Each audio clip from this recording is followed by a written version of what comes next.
teman-teman, perkenalkan nama saya Yunia Dwi Nintias, NPM 1903050059 dari Prodi PGSD, Fakultas FKIP, Universitas Muhammadiyah Magelang.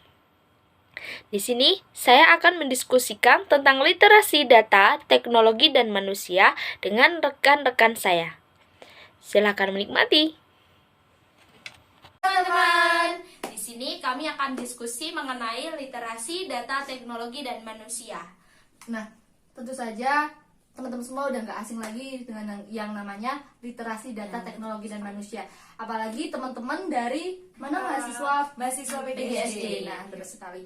Oke nih, aku mau tanya nih sama Mbak Nana dulu ya. Oh ya.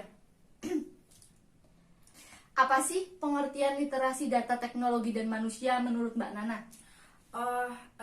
Menurut saya itu literasi data dan teknologi itu suatu kemampuan untuk mengolah suatu informasi bermakna dari data yang diterima. Tetapi kalau literasi teknologi itu sendiri semacam kemampuan memahami cara kerja mesin, begitu Mbak Kalista. Oh gitu ya, oke. Jadi intinya itu literasi data itu mengacu pada kemampuan membaca, menganalisis, dan menarik kesimpulan dari suatu data gitu ya. Iya, betul sekali Mbak Kalista. Nah, kalau menurutku pendapat Mbak Nana sih sudah benar ya Mbak. Namun ada penambahan dari saya mengenai literasi manusia. Nah, di mana literasi manusia ini mengacu pada komunikasi, kemudian kolaborasi, kemampuan berpikir kritis, kreatif, dan inovatif. Begitu. Oke, mendengar pendapat dari teman-teman semua nih, Iya. menurut saya literasi data manusia itu menjadi tantangan yang besar bagi seorang mahasiswa PGSD, bener nggak? Iya, benar sekali. Nah, kalian nih sebagai mahasiswa atau mahasiswa PGSD nih, apa sih alasan khusus ya perlunya menguasai literasi data manusia menurut Mbak Yunia? Nah, menurut saya ini literasi digital bagi mahasiswa dapat memudahkan untuk mencari informasi atau referensi yang kami butuhkan untuk menunjang tugas-tugas perkuliahan. Dengan ini dapat membuat mahasiswa lebih banyak mendapatkan informasi atau referensi, bukan hanya dari buku, dari perpustakaan ataupun dosen semata. Oh, benar sekali sih. Iya. Nah, yang disampaikan tadi adalah pentingnya literasi data manusia menurut mahasiswa ya, tapi belum menjurus ke mahasiswa PGSD nih. Nah, yang saya ingin tanyakan, Anda sebagai mahasiswa PGSD yang tentunya akan menjadi seorang guru. Iya. Nah, tolong jelaskan pentingnya literasi data manusia bagi Anda calon seorang guru gitu. Oh, Coba Mbak Nana. kalau kita menjadi seorang guru ya, Iya. sangat penting karena guru sebagai fasilitator untuk mendorong kemampuan dan kreativitas peserta didik secara maksimal untuk memenuhi kondisi pada era sekarang. Guru, guru juga sebagai pendidik wajib memiliki kemampuan literasi media sosial yang baik agar mampu memberikan pengajaran kepada muridnya. Begitu. Nah, saya mau bertanya nih, menurut kalian apa peran literasi digital di masa pandemi untuk anak SD sekarang? Karena kan kita tahu kan di masa pandemi ini kan anak SD ya nggak hanya anak SD, semua lembaga pendidikan kan nggak boleh tuh masuk sekolah. Bagaimana sih menurut kalian peran itu untuk menunjang pembelajaran pada pandemi ini? Mbak Nana dulu. Oh ya.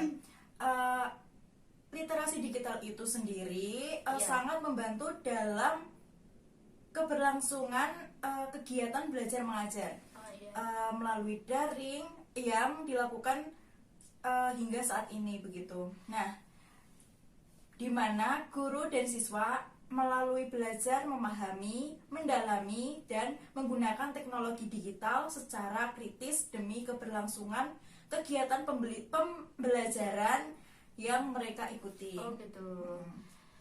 Nah, kalian saya sebagai Kak CEO. Nah, kalian sebagai guru SD, contoh aplikasi atau web apa saja sih yang saat ini digunakan untuk penunjang pembelajaran pada saat pandemi? Oke, sebenarnya kalau tanya soal aplikasi apalagi web untuk menunjang pembelajaran itu sangat banyak sekali teman-teman. Kalau aplikasi contohnya untuk menunjang media pembelajaran kita ada PowerPoint. Iya, betul. PowerPoint itu kan